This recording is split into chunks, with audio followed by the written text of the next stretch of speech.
বিদুরের খুদ যেমন তোর ভিক্ষার অন্ন তেমন। ভগবান কখনো কাউকে বলেন না যে আমাকে ক্ষীর ননি মাখন এনে দে। ভক্ত যদি ভক্তি ভরে একটা তুলসী পত্র দিয়েও সেবা দেয়, ভগবান তাতেই সন্তুষ্ট। একদিন সেই কথা বলেছিলেন কে? দেবর্ষি নারদ জিজ্ঞাসা করেছিলেন, হে দয়াময়, জগতের জীব যে তোমাকে ডাকবে, কিভাবে ডাকলে তুমি তার ডাকে সাড়া দেবে? প্রভু বলেছিলেন, শোনো দেবর্ষি, কেউ যদি ভক্তি ভরে আমাকে একটা ফুল দিয়ে ডাকে, আমি তার ডাকে সাড়া দেব। দয়াময়, তার কাছে যদি ফুল না থাকে? ভগবান বললেন, কোনো দুঃখ নেই, কেউ যদি একটা তুলসী পত্র দিয়েও আমাকে ডাকে, আমি তার ডাকে সাড়া দেব। আচ্ছা প্রভু, সেই ভক্তের কাছে যদি তুলসী পাতাও না থাকে? প্রভু বললেন, তাতেও দুঃখ নেই, কেউ যদি আমাকে এক গণ্ডূষ গঙ্গা জল দিয়ে ডাকে, আমি তাতেই সাড়া দেব। হে প্রভু, যদি তার কাছে গঙ্গার জলও না থাকে? প্রভু বললেন, তাতে আর দুঃখ কেন? এই জগতের কোনো কিছুই যদি না থাকে তাতে কোনো দুঃখ নেই। আমি তো আমার প্রত্যেকটি সন্তানকে দুটি করে নয়নে দিয়েছি। হরিবল হরিবল। একটাই দিয়েছি গঙ্গা, একটাই দিয়েছি যমুনা। জীব যদি সংসারের জন্য সারা জীবন কাঁদে, আর আমার জন্য যদি মাত্র দুফোঁটা বাড়ি বরিশন করে, যদি দুফোঁটা নয়ন বাড়ি বরিশন করে, আমি যুগে যুগে সেই ভক্ত চরণে দাস হয়ে পড়ে থাকি। কেউ যদি আমাকে ডাকার মতো ডাকে, সারা জীবন ধরে ডাকতে হয় না, আমি যুগে যুগে সেই ভক্ত চরণে দাস হয়ে পড়ে থাকি। যদি কেউ বলতে পারে, হে প্রভু, দুটি নয়ন জলে ধুইয়ে দেব তোমার দুটি রাঙা চরণ, তুমি করিও গ্রহণ। শ্রী সচিনন্দন দুটি নয়ন জলে ধুইয়ে দেব তোমার দুটি রাঙা চরণ, তুমি করিও গ্রহণ। শ্রী সচিনন্দন দুটি নয়ন জলে ধুইয়ে দেব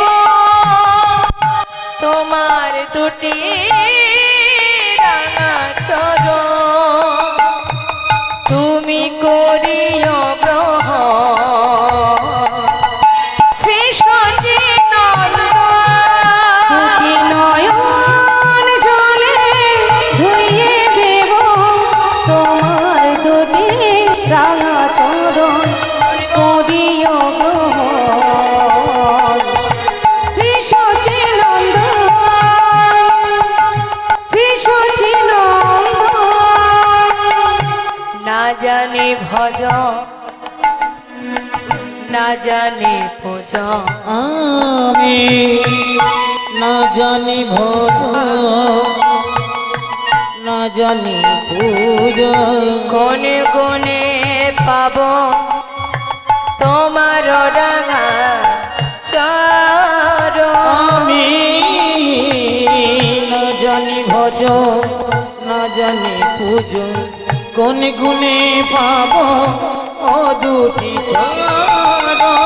দুটি নয়নের জল বহে অবিরাম, দুটি নয়নের জল বহে অবিরাম।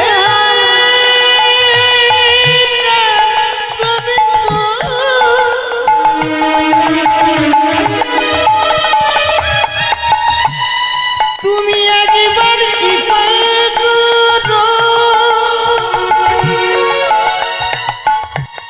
তুমি ছাড়া আমার আর কেহ না। হে কি পাওয়া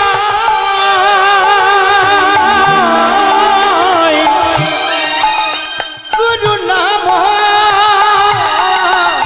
দুটি নয়নের জল বহে অবিরাম, মানে না বারণ।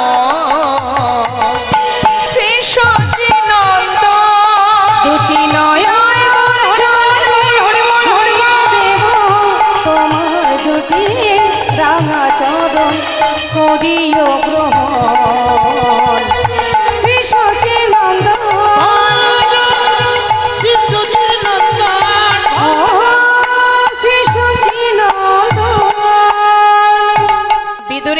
শাকন্ন যদি আমি সেবা করতে পারি, সবরীর ঘরের এঠো কুল যদি সেবা করতে পারি, তাহলে তুমি দাঁড়ে দাঁড়ে ভিক্ষা করে আমার জন্য যা কিছু দেবে আমি তাতেই সন্তুষ্ট ভিখারি। এই ধন ঐশ্বর্য সঙ্গে করে নিয়ে যেতে হবে না, এগুলো ফেলে দাও।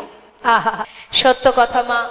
হস্তিনাপুরে ভগবান কৃষ্ণ যখন যায়, দুর্যোধন বলেছিল, সখা আমি তোমায় রাজভোগ খাওয়াবো। ভগবান বলেছিলেন, খেতেই যদি হয় তাহলে আমি বিদুরের ঘরে শাকন্ন সেবা করব। বিদুরের স্ত্রী একটি কলার খোসা সেবা দিয়েছিলেন, শ্বাস ফেলে দিয়ে কলার খোসা। ভগবান সেটাই সেবা করেছিলেন, কারণ তাতে ছিল শুদ্ধ প্রেম। চোখের জলে বুক ভাসিয়ে কাঁদছে, আজ আমার ঘরে ভগবান এসেছে, কি খাওয়াবো? মনের আনন্দে একটি কলা সেবা দিতে গিয়ে ভুল করে শ্বাস ফেলে খোসাটা দিয়েছিলেন। ভগবান সেই খোসাটাই সেবা করছে আর ভক্তের দিকে তাকিয়ে আছে। শুধু তাই নয় মা, রাম অবতারে সবরী যে সকলের অবহেলিতা ছিলেন, ঘৃণার পাত্রী ছিলেন, সেই সবরী দীর্ঘদিন ধরে জঙ্গলের মধ্যে রামের আশাপথে নয়ন দিয়ে রামকে কি খাওয়াবে সেই চিন্তা করে জঙ্গল থেকে কুল পেড়ে আগে নিজে খেয়ে দেখতো কুল টক না মিষ্টি। যেটা এঠো কুল দেখা যাচ্ছে সেটা মিষ্টি, অর্ধেকটা খেয়েছে আর অর্ধেকটা গুছিয়ে রেখেছে। কেন? রাম আসলে রামকে দেব।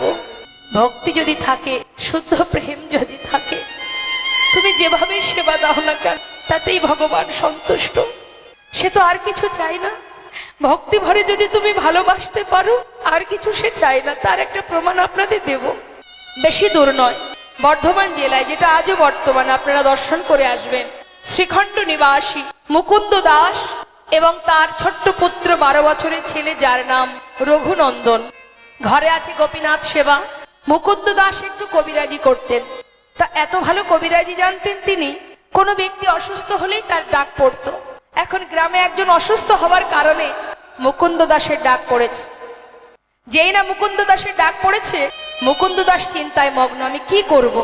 একদিকে ঠিক দুপুর বেলা আমার ঘরে গোপীনাথের সেবা, আর একদিকে গ্রামে একজন অসুস্থ। আমি একা মানুষ, কোন দিকে যাই? মুখে হাত দিয়ে চিন্তা করছি। 12 বছরের ছেলে, আমাদের অনেকেরই ঘরে আছে মা। ছোট্ট সন্তান এসে জিজ্ঞাসা করছে, বাবা তুমি কি কিছু ভাবছো? হ্যাঁ, আমি একটু চিন্তা করছি। কি চিন্তা করছো আমাকে বলো। বাবা আমি বড় বিপদে পড়েছি, একা মানুষ কোন দিকে যায়? কি হয়েছে বলো। গ্রামে একজন অসুস্থ, সেখানে আমাকে যেতেই হবে। আবার একই সময়ে ঘরে আমার গোপীনাথ, তার সেবা, আমি কোন দিকে যাই বল। বাবা তুমি চিন্তা করো না, কবিরাজি আমি তো জানি না, যেজন অসুস্থ হয়েছে তুমি তার কাছে চলে যাও, আর ঘরে গোপীনাথের সেবাটা না হয় আজ আমি দিয়ে দেব। বাবা হেসে বলে উঠলেন, সেবা বললেই সেবা দেওয়া যায়? সেবার অনেক নিয়ম আছে, মন্ত্র জানতে হয়, তুমি তো কিছু জানো না। ছোট ছেলে বললেন, বাবা আমি তোমার মতো না হয় মন্ত্রতন্ত্র জানি না, আমি যদি ওকে ভালোবেসে খাওয়াই, ও কি খাবে না? মুকুন্দ দাস কথাটা শুনে ভাবলেন, সত্যি তো তাই। সবার ঊর্ধ্বে তো ভক্তি, যেখানে ভক্তি আছে সেখানে মন্ত্রের কি বা প্রয়োজন? বৃন্দাবনের আলাভোলা গোয়ালিনী যারা, তারা তো মন্ত্র দিয়ে গোবিন্দকে ভালোবাসতেন না, তারা নিজেদের হৃদয় দিয়ে ভালোবাসতেন। তা আমার পুত্র যদি ভক্তি ভরে ওকে খাওয়ায়, এর জন্য তো মন্ত্রের দরকার নেই। ঠিকই বলেছিস। হ্যাঁ রে বাবা, যাক শোন, রান্নাঘরে সবকিছু গোছানো, রান্না হয়নি, তুই একটু রান্না করে সেবা দিয়ে দিস। ঠিক আছে বাবা, তুমি চিন্তা করো না, তুমি চলে যাও। মুকুন্দ দাস যাবার সময় বলে গেলেন, হ্যাঁ রে রঘুনন্দন, আমার জন্য প্রসাদ রাখবি, আমি কিন্তু এসে প্রসাদ পাবো। চলে গেল মুকুন্দ দাস, আর ছোট্ট ছেলে রঘুনন্দন রন্ধনশালায় গিয়ে দেখছে মা যে রান্না হয়নি। জীবনে কোনোদিন সে রান্না করেনি। আজকে বাবাকে কথা দিয়েছে গোপীনাথকে খাওয়াবে, তাই আজ নিজে দায়িত্ব করে রান্না করতে এসেছে। কিন্তু রান্নার নিয়ম জানে না। যা কিছু ব্যঞ্জন ছিল এক পাত্রে ঢেলে দিয়ে কোনো রকমে রান্না বসিয়েছে। কোনো রকম সিদ্ধ হয়েছে, এক পাত্রে ঢেলে নিয়ে থালাটি হাতে করে নিয়ে গুটি গুটি পায়ে মন্দিরে ঢুকেছে। নিতাই গৌর হরি। আবার মুখে বলছে, ও গোপীনাথ, আজ কিন্তু বাবা ঘরে নেই, তোমার জন্য আমি রান্না করেছি। জানি না কেমন হয়েছে, যেমনই হোক আজকে একটু কষ্ট করে খেয়ে নেবে, কেমন? একা একা বকছে আর গুটি গুটি পায়ে যাচ্ছে। মন্দিরের ভিতরে গিয়ে পাতা আসনে সম্মুখে থালাটি রেখেছে, রেখে এবার ডাকছে, গোপীনাথ, ও গোপীনাথ, শিগগিরই এসো। জানো আজ আমি রান্না করেছি তোমার জন্য, কোনোদিন করিনি গো, আজই প্রথম। জানি না, নিশ্চয়ই ভালো হবে না, তুমি একটু কষ্ট করে খেয়ে নাও কেমন? বাবা কাল এসে ভালো করে রান্না করে খাও। সে কিন্তু জানে না যে এটা পাথরের বিগ্রহ। সে জানে আমি যেমন বাবার সন্তান, ও আমার বাবার সন্তান। দায়িত্ব নিয়েছে যখন বারবার ডাকছে, আসছে না। মনে মনে চিন্তা করছে কি ব্যাপার, আসছে না কেন? এত করে ডাকছি, বাবা ঘরে নেই বলে আসবে না? তা তো হবে না। শোনো গোপীনা, আমি অনেক কষ্ট করে রান্না করেছি, এসো না, একবার এসে খেয়ে নাও, শিগগিরই এসো। তাও আসছে না। চিন্তা করছে কি হলো, তবে কি আমার কোনো ভুল হয়ে গেল? চারিদিকে দেখছি, ঘুরে ঘুরে দেখতে দেখতে হঠাৎ চোখে পড়ে গেল কি দরজা খোলা আছে। ও বুঝেছি বুঝেছি, বাবা যখন তোমাকে খেতে দেয় দরজা বন্ধ করে খেতে দেয়। দাঁড়াও দাঁড়াও, দরজাটা বন্ধ করে আসি। আবার দরজাটা বন্ধ করে দিল। গোপীনাথ এবার তো এসো, তাও আসছে না। আপনারাও তো ভগবানের সেবা দেন, আসে ভগবান? আসে না কেন বলুন তো? আমরা তাকে চিত্রপট ভেবে ভালোবাসি, চিত্রপট বিগ্রহ এই ভেবেই সেবা দিই, নিজের জন ভেবে তো সেবা দিই না। আজ বারবার ডাকা সত্ত্বেও আসছে না। কিন্তু ছেলে কি করলেন? রেগে গেলেন। কি ভাবছো তুমি, আসবে না? আমি এত করে ডাকছি, তুমি আসবে না?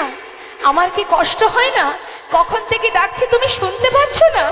শোনো গোপীনাথ, ভালো করে শুনে নাও। আমি যখন না খাই, আমার বাবা আমাকে লাঠি দিয়ে মেরে মেরে খাওয়ায়। তুমি যদি ভালো চাও চলে এসো, তা না হলে এই কথাটা বলে ছুটে গিয়ে মন্দির থেকে বাইরে বেরিয়ে একটা লাঠি জোগাড় করে নিয়ে ঠাকুরের সম্মুখে ধরলেন। গোপীনাথ যদি ভালো চাও চলে এসো, আর তা না হলে আমার হাতে কি দেখতে পাচ্ছ, এই লাঠি দিয়ে না আমি তোমাকে মেরে মেরে নিয়ে আসবো। প্রভু আর দূরে থাকতে পারছে না।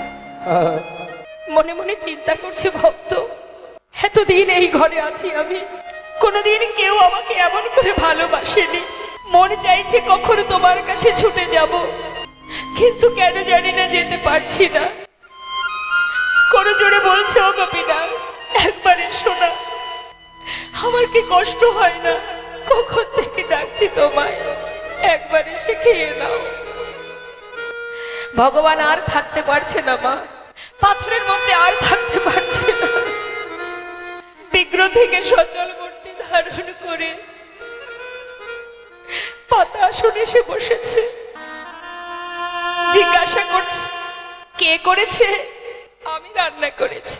মনে মনে ভাবছে, দেখেছো যেই না লাঠির ভয় দেখিয়েছি আর ভয় পেয়ে চলে এসেছে, শিগগিরই খেয়ে নাও, কখন থেকে ডাকছি তোমায়। কেমন হয়েছে গোপীনাথ? ভালো হয়েছে? ভালো হয়নি বলো? আমি তো কোনোদিন রান্না করিনি। ভগবান চোখের জলে বুক ভাসিয়ে কাঁদছে আর বলছে, ভক্ত কি করে বোঝাবো তোমায় যে আমার কাছে অমৃত। তুমি আমার জন্য ভালোবেসে রন্ধন করেছো, সেটা কি করে খারাপ হতে পারে? আমি তোমায় বলে বোঝাতে পারবো না। খুব সুস্বাদু, খুব সুন্দর হয়েছে, খেয়ে নাও। ভগবান বহুদিন পর ভক্তের হাতে রান্না পেয়ে আর কারোর কথা মনে নেই, মনের সুখে সেবা করে যাচ্ছে। আর রঘুনন্দন পাশে দাঁড়িয়ে আছে। হঠাৎ রঘুনন্দন তার পাত্রের দিকে চেয়ে দেখছে যে আর নেই, অবশেষে অল্প একটু ছিল, সেটাকে হাতে করে নিয়ে যেই না বদনে দিতে যাবে, এমন সময় ছুটে গিয়ে হাতটা চেপে ধরেছে রঘুনন্দন। গোপীনাথ ওঠো, আর খাবে না, ওঠো বলছি, এক্ষুনি উঠে যাও। এ কি, তুমি তো ডেকে ডেকে আমাকে নিয়ে এলে, আবার আমাকে তাড়িয়ে দিচ্ছ? দেব না, তোমাকে আমি ডেকেছি বটে, তাই বলে তুমি সবটুকু খাবে? তুমি জানো না আমি যা কিছু রান্না করেছি সবই তো তোমায় দিয়েছি, এখনো আমি খাইনি, আমার বাবা খাইনি, আমাদের জন্য একটু রাখবে না? পুরোটাই তুমি খেয়ে নেবে।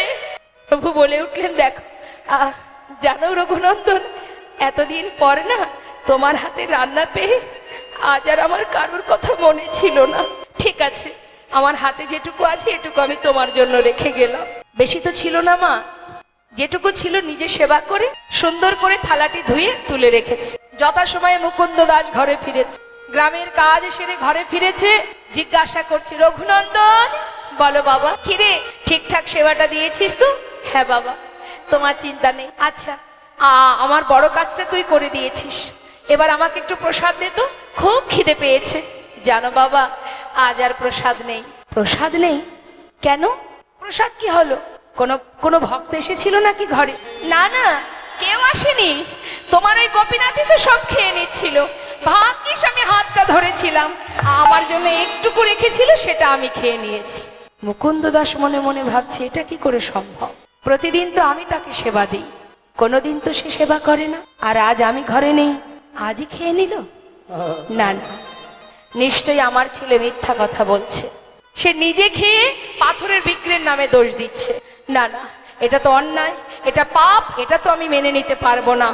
আমার ছেলে সে ভগবানের সেবা দিয়ে নিজে সেবা করে আজ সেই বিক্রির নামে দোষ দিচ্ছে। এর উপযুক্ত সাজা আমি ওকে দেব। কি করলেন মা? সেই দিন কোনো কথা বললেন না। তার পরের দিন সকালবেলা ছেলেকে ডাকলেন, রঘুনন্দন, বলো বাবা, তুই তো ভালো সেবা দিতে শিখেছিস, শোন, আজও আমাকে একটু গ্রামে যেতে হবে, তাই আজ আর তোকে রান্না করতে হবে না, ঘরে নাড়ু তৈরি করা আছে, তুই একটু নাড়ু ভোগ দিয়ে দিবি, কেমন? ঠিক আছে বাবা, চিন্তা করো না। মুকুন্দ দাস কিন্তু গ্রামের কোনো কাজে যায়নি। সে কি করেছে মা? ঘর থেকে বেরিয়ে মন্দিরের পিছনে দেয়ালে কান পেতে আছে। কেন? আজ হাতে নাতে ধরবে কে সেবা করে।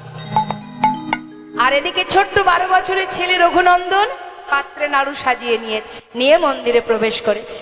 প্রবেশ করে ডাকছে, গোপীনা, ও গোপীনা। আজ আর কিন্তু ডাকবো না, চিনতে পারছো আমাকে? কাল এসেছিলাম, আজ কিন্তু আর ডাকতে পারবো না, শিগগিরই এসো, তোমার জন্য বাবা নাড়ু পাঠিয়ে দিয়েছে, তুমি নাকি নাড়ু খেতে ভালোবাসো, তাড়াতাড়ি এসো। ভগবান বিগ্রহ থেকে সচল মূর্তি ধারণ করলেন, পাতা আসনে এসে বসলেন আর বললেন, ভক্ত, এই জগতে কেউ যদি আমাকে ডাকার মতো একবার ডাকে, আমি জনম জনম সেই ভক্তকে আর ভুলি না, তোমাকে ডাকতে হবে না। আমি এসেছি, এই দেখো আমি এসে গেছি, শিগগিরই খেয়ে নাও। কে করেছে নাড়ু? আমার বাবা করেছে। বাবাই করুক আর যেই করুক, আমার ভক্তের হাতের ছোঁয়া তো লেগে আছে। যেই না নাড়ুটা নিয়ে মুখে দিয়েছে মা, হঠাৎ পাশে দাঁড়িয়ে রঘুনন্দন ভাবছে, কালকের মতো দাঁড়িয়ে থাকবো, আর যদি একটা একটা করে সব খেয়ে নেয়, আজ আর তা হতে দেব না। আজ গোপীনাথও খাবে, আমিও আমার ভাগেরটা খাবো। এই ভেবে যেই না পাত্র থেকে একটা নাড়ু তুলে নিয়েছে, নিয়ে নিজের বদনে দিয়েছে, অর্ধেকটা খেয়েছে। যেই না নিজের মুখে ভালো লেগেছে, অর্ধেকটা সেবা করলো। অর্ধেকটা সেবা করবার পর যখন ভালো লেগেছে, আর বাকি এঠো অর্ধেক নাড়ুটা গোপীনাথের মুখের কাছে ধরেছে। খেয়ে দেখো কত সুস্বাদু, কত স্বাদ। ভগবান চোখের জলে মুখ ভাসিয়ে কাঁদছে, ভক্ত, আজ নিজের মুখের উচ্ছিষ্ট আমার বদনে দিতে তোমার দ্বিধা হচ্ছে না, এত ভালোবাসো তুমি আমাকে। ভগবানের চোখে জল দেখে রঘুনন্দন বলছে, গোপীনাথ, তুমি কাঁদছো কেন? আমার এঠো নাড়ু তোমাকে দিয়েছি তাই। কি জানো তো, আমার ভালো লেগেছে তাই আমি তোমায় দিচ্ছিলাম, আর দেব না, তুমি কেঁদো না। ভগবান বললেন, না না, আমি সেজন্য কাঁদছি না। আচ্ছা আচ্ছা রঘুনন্দন, তুমি যদি আমাকে খাওয়াতে পারো, তবে কি আমি তোমাকে খাওয়াতে পারি?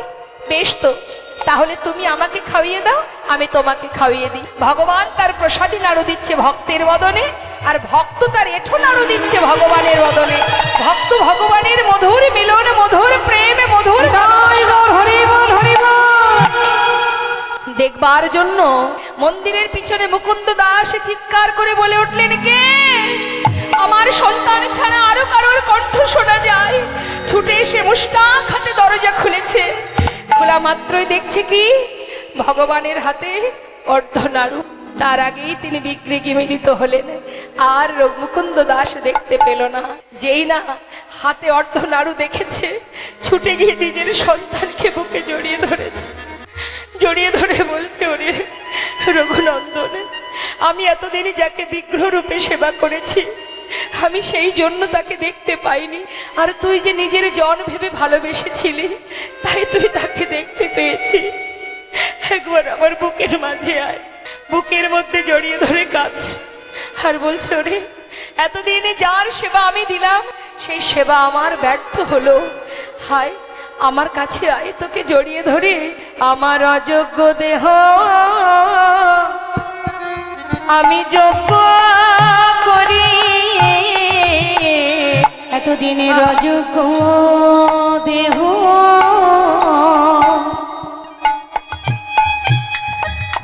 আমি যোগ্য আমি যোগ্য করি।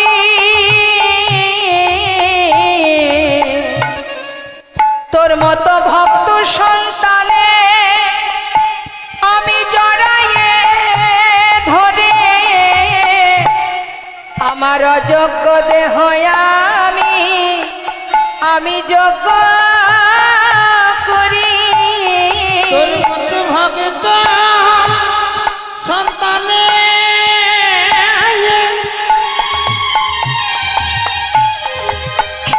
আমি নিতাই গৌর হরি বল। আমি জড়াইয়ে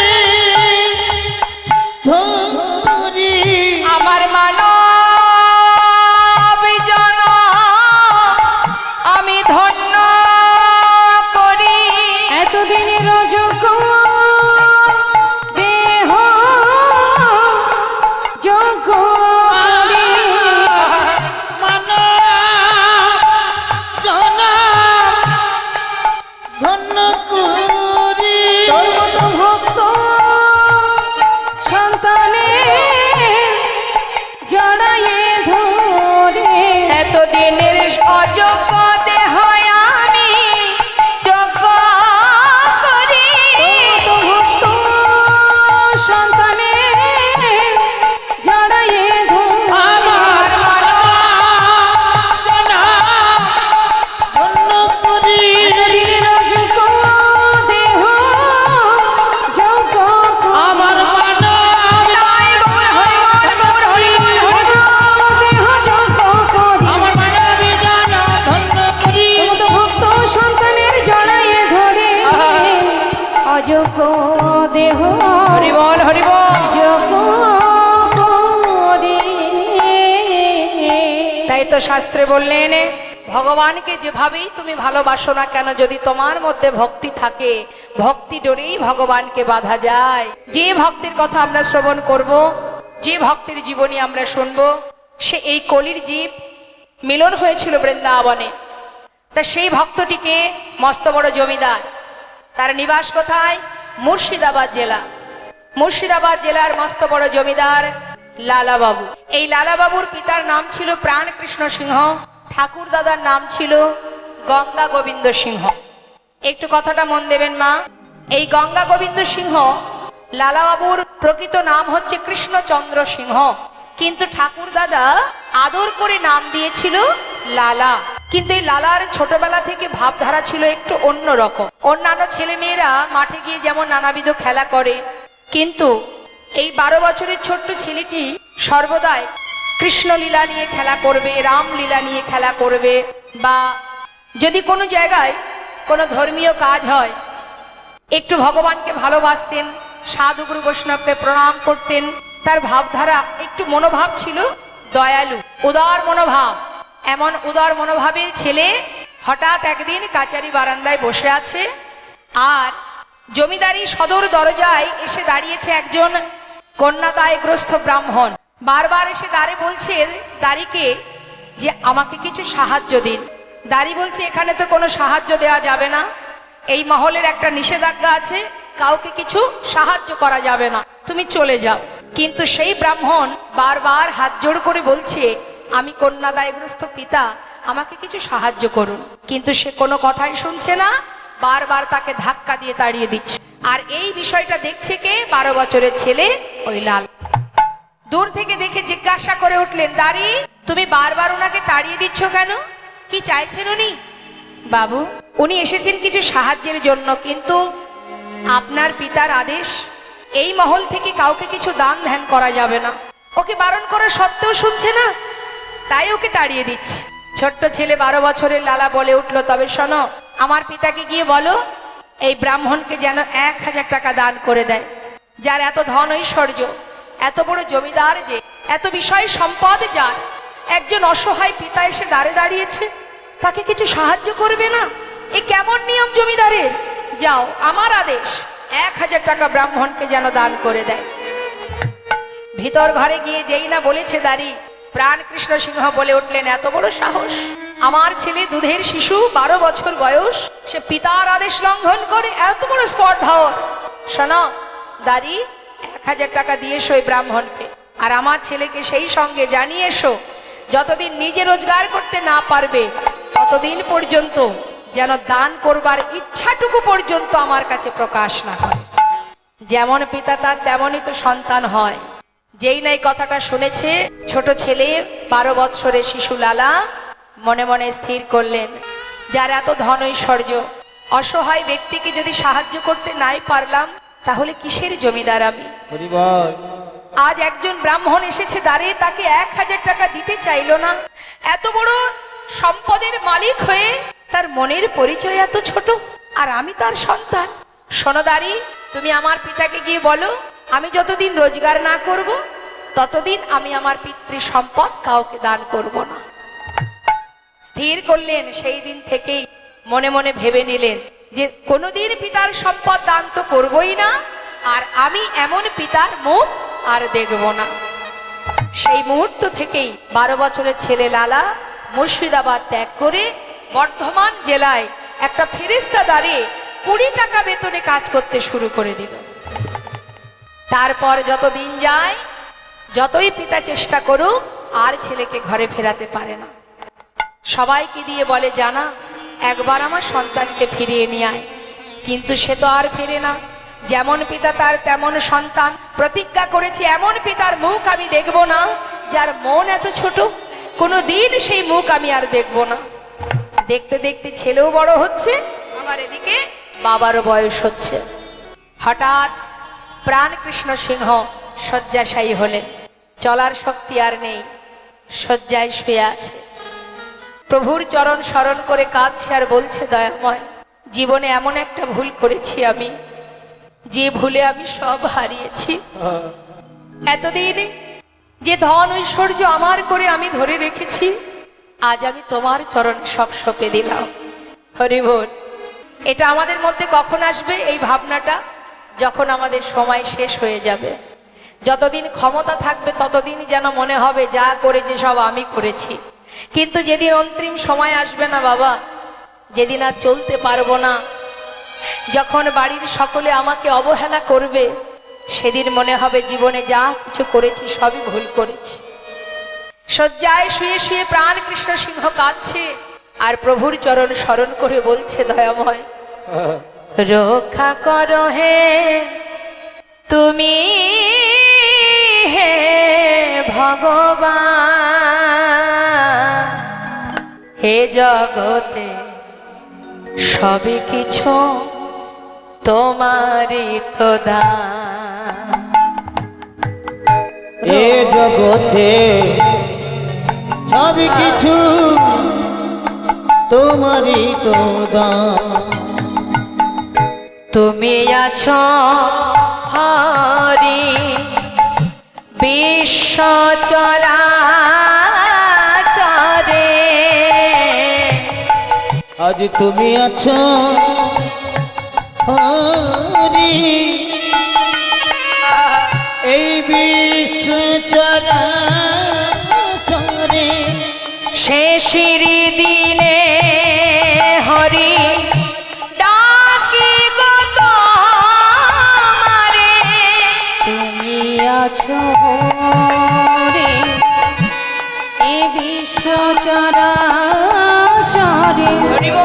শেষের দিনে হরি ডাকে গো তোমারে, রক্ষা করো হে ভগবান,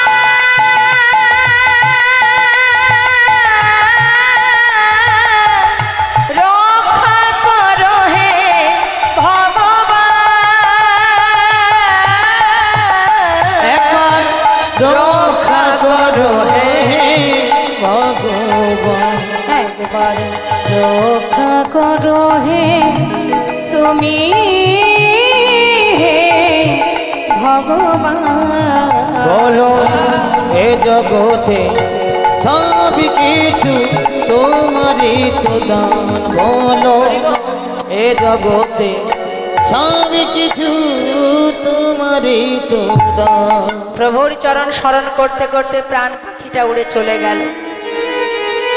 যেই না প্রাণ পাখি উড়ে চলে গেল, সমস্ত এলাকাবাসী বর্ধমান জেলায় গিয়ে লালাকে বললেন, বাবু আপনি এবার ফিরে চলুন।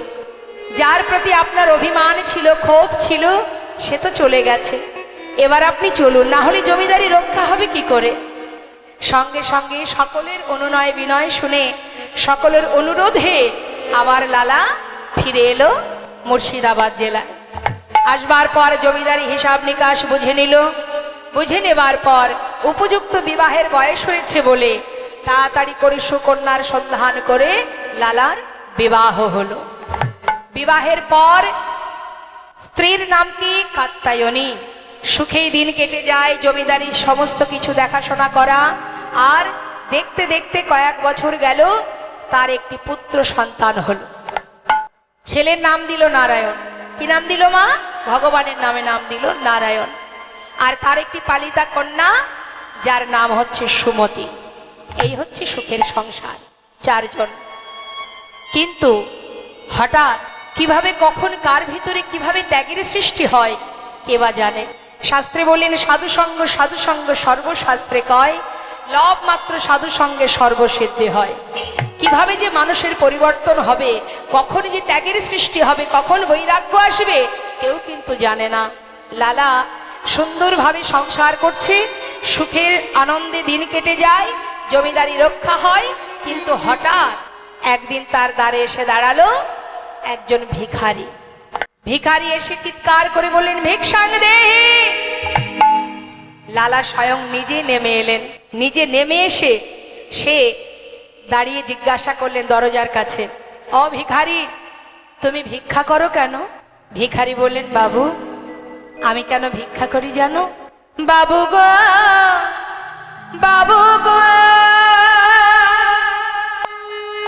ও বাবু,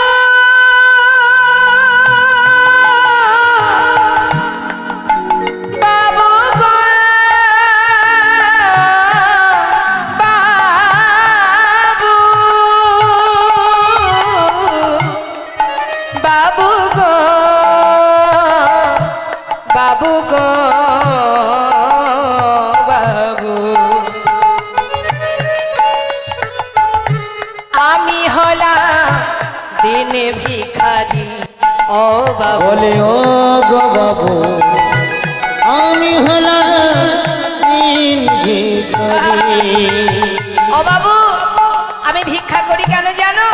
শোনো, আমার ঘরে আছে গিরিধারী।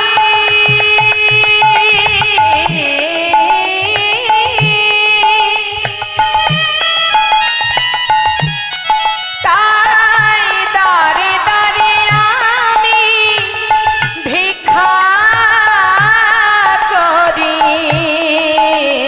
আমার ঘরে আছে গিরিধারী, গিরিধারী।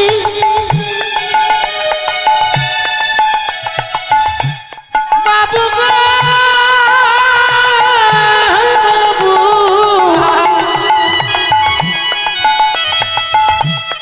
বাবু গো,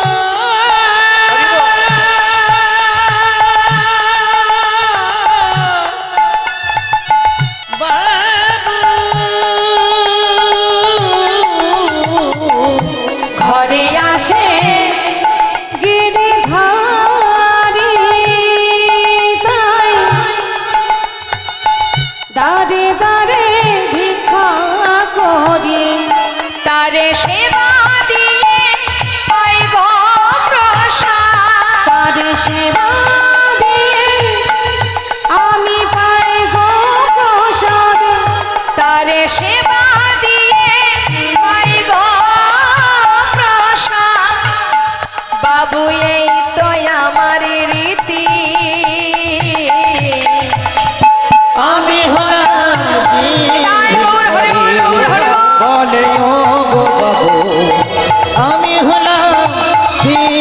ভিখারি বলে ও বাবু আমি হলাম